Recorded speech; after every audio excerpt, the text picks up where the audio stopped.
Hər birinizi salamlayıram dəyərli 5-cilər. Bugün Azərbaycan dili fənnindən mövzumuz feilin zamanları mövzusu olacaq.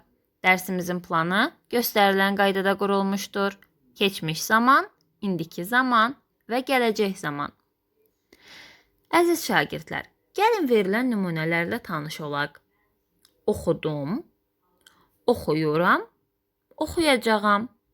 Sizcə bu üç feil arasında fərqli cəhət hansıdır? Bəli, şagirdlər.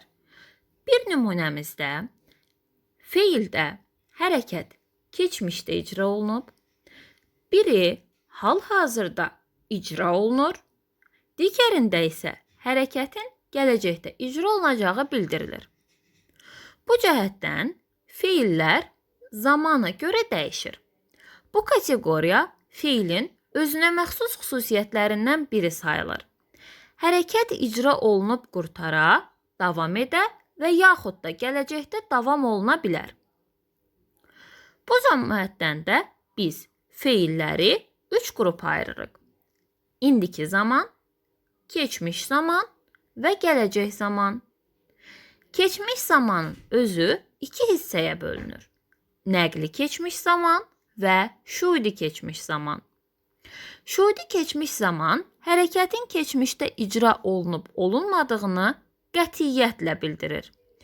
D keçmiş zaman şəkilçisi vasitəsilə yaranır. Məsələn, baxdı, gördü, aldı və s. Əziz şagirdlər, nəqli keçmiş zaman keçmişdə icra edilmiş və ya edilməmiş hərəkət haqqında nəql yolu ilə məlumat verildiyini bildirir. Bu zamanın forması mış və ya ıb şəkilçisi vasitəsilə düzəlir. Məsələn, baxmışıq, görmüşük, satmışsınız, almışlar, yazıbsınız, alıbsınız və s. Əziz şagirdlər, haqqında danışacağımız digər bir zaman isə indiki zaman olacaq.